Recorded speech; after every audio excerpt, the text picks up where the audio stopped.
Shalom, bien-aimés de Dieu, je vous salue au nom de Jésus-Christ, notre Seigneur, notre Sauveur.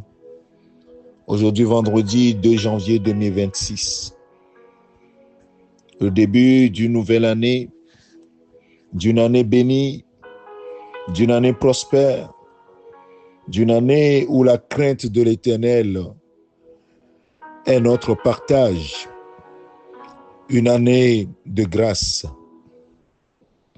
une année pleine d'amour, de bonté, une année remplie de compassion, de la miséricorde de Dieu, une année pleine d'obéissance à la voix de l'Éternel, notre Dieu. Une année pendant laquelle toi et moi, nous nous soumettrons à la puissante main de Dieu afin qu'il nous élève au bon moment. Une année où la parole de Dieu est dans notre bouche, dans notre cœur. Une année où nous disons, Seigneur, me voici, fais de moi ce que tu veux. Une année où toi et moi nous disons, Seigneur, je veux t'aimer encore plus, te connaître encore plus, pour mieux te servir.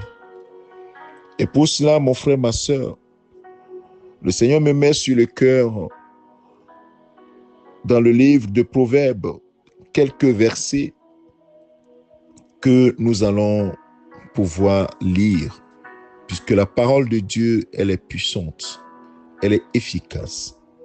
Elle seule se suffit pour opérer des miracles lorsqu'on l'entend, lorsqu'on écoute simplement et on y met sa foi. La Bible dit dans Proverbes chapitre 16, je vais lire du verset 1 au verset 9. Les projets que forme le cœur dépendent de l'homme, mais la réponse que donne la bouche vient de l'Éternel. Toutes les voies de l'homme sont pures à ses yeux, mais celui qui pèse les esprits, c'est l'Éternel. Recommande à l'Éternel tes œuvres et tes projets réussiront. L'Éternel a tout fait pour un but, même le méchant pour le jour du malheur. Tout cœur hautain est une abomination à l'Éternel. Certes, il ne restera pas impuni. Par ta bonté et ta fidélité, on expie l'iniquité. Et par la crainte de l'Éternel, on se détourne du mal. Quand l'Éternel approuve les voies d'un homme, il dispose favorablement à son égard même ses ennemis. Mieux vaut peu avec la justice que de grands revenus avec l'injustice. Le cœur de l'homme médite sa voie, mais c'est l'Éternel qui dirige ses pas. Amen. Mon frère, ma soeur, confie tes projets et tes œuvres à l'Éternel, ton Dieu. Confie tes projets et tes œuvres à l'Éternel, ton Dieu. En début d'année, nous faisons des projets, des projections. Mais n'oublions jamais que le souffle de notre vie est entre les mains de l'Éternel. Et que la réponse vient de l'Éternel. Dis chaque fois, si Dieu le permet, si Dieu le veut. Tu n'en sais rien. Tu ne connais pas ce que demain fait, de quoi demain fait. Mais nous avons une assurance qu'avec le Seigneur, nous irons jusqu'au bout de ce que nous entamons. Puisque c'est lui qui prend la direction. Mets le Seigneur toujours au devant de ce que tu fais. Mets-le à la première place. Prends premièrement conscience seulement qu'il doit être à la première place. Pas t'accompagner, mon frère, il doit être devant. L'Éternel doit être devant toi, mon frère. Il ne va pas te suivre. Souvent, nous disons, Seigneur, voilà mes projets. Seigneur, suis-moi. Non. Seigneur, sois devant et moi, je te suis. Conduis les choses. Conduis la voiture. Moi, je veux être passager. Et toi, tu sois le chauffeur, celui qui conduit. Et la Bible dit ici, toutes les voies de l'homme sont pures à ses yeux. Quand nous faisons des projets, assurément, nous sommes sûrs de ce que nous faisons. Pense à un projet qui a échoué. Et regarde comment ça a débuté avec beaucoup d'entrain, beaucoup de désir, beaucoup de volonté. Et tu voyais que tout était bien ficelé. Mais à la fin, tu te dis, waouh, je n'ai même pas pensé à telle chose. Vous voyez, les pensées de l'homme sont tellement limitées. Mais Dieu est infini. Il sait tout, il connaît tout. Et il veut être ton partenaire dans les affaires. Il veut être ton partenaire dans ta vie. Il veut être ton partenaire dans la conduite de tes affaires, dans la conduite de tes projets. Il y a un homme qui a dit, Dieu est le CEO de mon entreprise. Dieu est le chef de mon entreprise, le PDG, et moi je suis son collaborateur. Oh bien-aimé de Dieu, est-ce que tu veux faire de Dieu le chef de ton entreprise, le CEO, et toi tu sois son collaborateur? Tu as été le PDG et tu as dit, Dieu, sois mon collaborateur. Ça n'a pas marché comme tu le souhaites. Est-ce que ce ne serait pas mieux que tu mettes Dieu comme CEO et que toi, tu sois son collaborateur? Que toi, tu exécutes les ordres plutôt? Essaie sa voix. Ici, la parole de Dieu nous dit, recommande à l'Éternel tes œuvres et tes projets réussiront. C'est une façon de dire, Seigneur, voilà ce que moi j'ai pensé, mais c'est toi le chef. Qu'est-ce que tu en penses? Je dois monter ou je dois descendre? Ce partenaire, je dois faire partenariat avec lui ou pas? Qu'est-ce que tu en penses? Qu'est-ce que tu penses de ce projet? Oui, j'ai une décision à prendre, mais quelle est la bonne à prendre? Toi, tu connais les tenants et les aboutissants.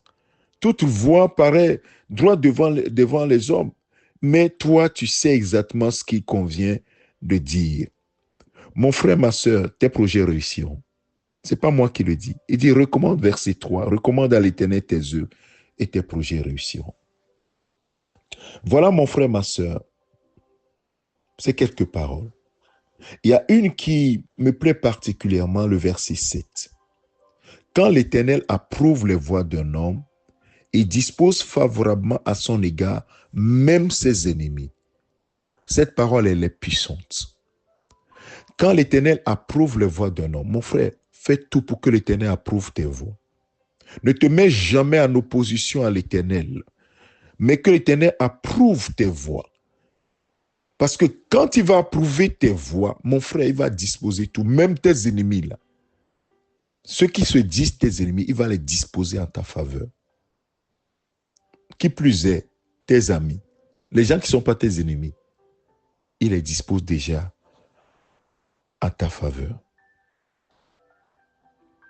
Donc, ce que toi tu dois faire, l'acte que tu dois poser, les actes que tu dois poser, les choix que tu dois faire, doivent avoir pour finalité l'approbation de Dieu. Quand l'Éternel approuve les voies d'un homme, que toutes les voies que tu empruntes soient approuvées par Dieu, mon frère, ma soeur. Et tu vas voir, même tes ennemis seront disponibles pour toi. Mais médite cela, pense à cela. Pense à cela. En ce deuxième jour de l'année 2026, nous allons prier. Père, ta parole est la vérité. Elle est pleine de réconfort, pleine de douceur, pleine d'amour. Elle est pleine de sagesse, de profondeur. Elle nous instruit. Elle nous rassure. Elle nous rend plus sages. Merci Père pour ces paroles profondes que tu nous as données en ce deuxième jour de l'année 2026. Nous voulons t'appartenir. Nous voulons que tu approuves nos voies. Nous voulons que nos projets réussissent. Alors Seigneur, aide-nous par ton esprit. Tu sais comment nous sommes. Parfois, nous prenons des engagements que nous ne tenons pas. Mais nous voulons, Père, que ton Esprit Saint nous aide. Si nous dévions à gauche ou à droite, ramène-nous rapidement sur le bon chemin. Parce que nous voulons te plaire. Nous voulons marcher comme tu veux. Merci pour mon frère. Merci pour ma soeur. Qui durant toute cette année, si tu le permets, va encore écouter ces exhortations. Seigneur, encore plus. Seigneur, aide-nous à mettre en pratique. Nous voulons que nos progrès soient évidents pour tous. Merci, Père, de me donner un cœur également disposé à t'écouter et à transmettre, seulement être le canal qui transmet à tes enfants ce que toi tu veux leur dire, ce que tu veux nous dire, puisque je fais partie de tes enfants. Et je suis encore ton canal. Seigneur, je veux me disposer simplement à toi. Béni sois-tu, mon Père, mon Seigneur. C'est au nom de ton Fils Jésus-Christ que nous avons déclaré ces paroles. C'est au nom de Jésus-Christ que nous sommes devenus tes enfants. Et c'est au nom de Jésus-Christ que nous disons que cette journée est bénie pour nous. Merci, Père. Amen. Que le Seigneur te bénisse, mon frère, ma soeur. Je te souhaite une excellente journée dans la paix profonde que Christ donne. Que tes projets réussissent. Amen. C'est ton service.